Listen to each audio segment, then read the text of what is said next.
সাইদ, তুমি ঢাকা বিশ্ববিদ্যালয়ে এখন পড়ছো। আর জি, ঢাকা বিশ্ববিদ্যালয়ে ভর্তি পরীক্ষার আগে তোমার মধ্যে অনেক হতাশা কাজ করেছে এবং অবশ্যই। বিশেষ করে অনেক শিক্ষার্থী আছে যারা কিনা বিশ্ববিদ্যালয়ে ভর্তি পরীক্ষার আগে টেনশনে পড়াশোনায় মনোযোগ দিতে পারে না।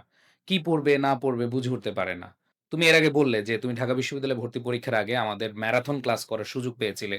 সো এই ম্যারাথন ক্লাসটা একটা স্টুডেন্টের কতটা উপকারে আসে? যদি তুমি বলতে। দেখেন ভাই, ম্যারাথন ক্লাস করে আমি আসলে যে উপকারটা পাইছিলাম সেটা হচ্ছে যে আমি অনেকগুলো টপিক একসাথে পড়ার সুযোগ পাচ্ছি বা একসাথে রিভাইজ করার সুযোগ পাচ্ছি। যেটা কিন্তু আমি যদি একা পড়তাম সেই জিনিসটা কিন্তু আমার দ্বারা হতো না। কারণ একা পড়তে গেলে একটা জিনিস কি হয় যে একটা স্টুডেন্ট যখন একা কোনো জিনিস পড়ে তখন সে একটা ডিপ্রেশন এ চলে যায় যে, "হায়, হায় আল্লাহ! আমার তো অনেক পড়া। আমি এত পড়া কিভাবে পড়বো? কোত্থেকে পড়বো?" সো আপনারা যখন এই ম্যারাথন ক্লাসের কনসেপ্টটা সামনে নিয়ে আসলেন, তখন দেখা যাচ্ছে আমি একটা দীর্ঘ সময় ৬ থেকে ৭ ঘন্টা আমি পড়াশোনার মধ্যেও থাকছি। আবার দেখা যাচ্ছে যে আমার যেই ইম্পোর্টেন্ট টপিকস গুলো আমার পড়ার কথা বা রিভাইজ করার কথা, সেগুলো আমার রিভাইজও হয়ে যাচ্ছে রুলস ওয়াইজ। সো এই জিনিসটা আমার কাছে মনে হয় যে একটা স্টুডেন্টের জন্য খুবই গুরুত্বপূর্ণ। ঢাকা বিশ্ববিদ্যালয়ে যারা ভর্তি পরীক্ষা দিতে যাচ্ছে তাদের জন্য। কারণ কি?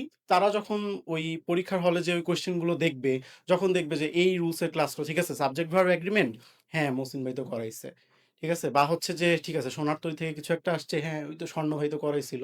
সো এই জিনিসগুলা যখন একটা স্টুডেন্ট মানে রিলেট করতে পারবে, তখন একটা স্টুডেন্টের পরীক্ষা এমনিই ভালো হবে।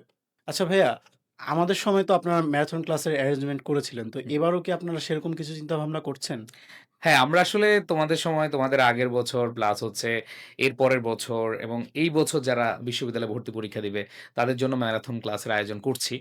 সো অলরেডি আমরা শুরু করে দিয়েছি। বিশেষ করে কমার্সের পরীক্ষা যেহেতু আগে থেকে হচ্ছে, সো আমরা অলরেডি শুরু করে দিয়েছি। এরপর আমাদের আগামী পরশু মানে হচ্ছে ৩রা ডিসেম্বর আমরা শুরু করছি বাংলা এবং ইংরেজি ক্লাস দিয়ে।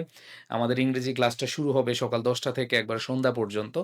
আবার সন্ধ্যা থেকে সুফিয়ান স্যারের ক্লাস। বাহ! সন্ধ্যা থেকে একবারে রাত পর্যন্ত। সো তুমি খুব ভালো করে জানো যে আমাদের ক্লাসগুলো যখন আমরা নেই একটা জি। স্টুডেন্ট মানে অনেক বড় ক্লাস হলেও যাতে বোরিং না ফিল করে সেটার জন্য আমরা আপ্রাণ চেষ্টা করি।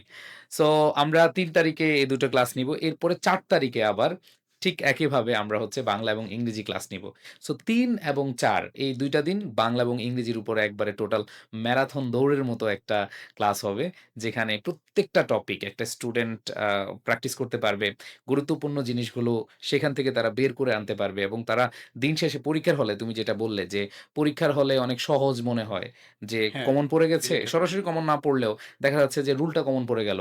সো এই বিষয়গুলো যখন দেখবে একটা স্টুডেন্ট তখন সে খুব বেশি মোটিভেটেড থাকবে এবং পরীক্ষা খুব ভালো দিবে। ভালো দিবে। সো এজন্য আমরা এটার আয়োজন করেছি। সো এখন যেহেতু কমার্স চলতেছে, এরপর বাংলা, ইংরেজি, এরপর আবার জিকে রয়েছে সাধারণ জ্ঞান। সো আমরা সাধারণ জ্ঞান, বাংলা, ইংরেজির পরে আবার সাধারণ জ্ঞান দিব। সো খুব সহজে একটা স্টুডেন্ট যেন তার রিভিশন যেই প্রকল্পটা এটা যেন খুব সুন্দরভাবে শেষ করতে পারে। শেষ করতে এটা পারে। হচ্ছে আমাদের আসলে টার্গেট। সো এই বছরও আমরা শুরু করছি ইনশাআল্লাহ।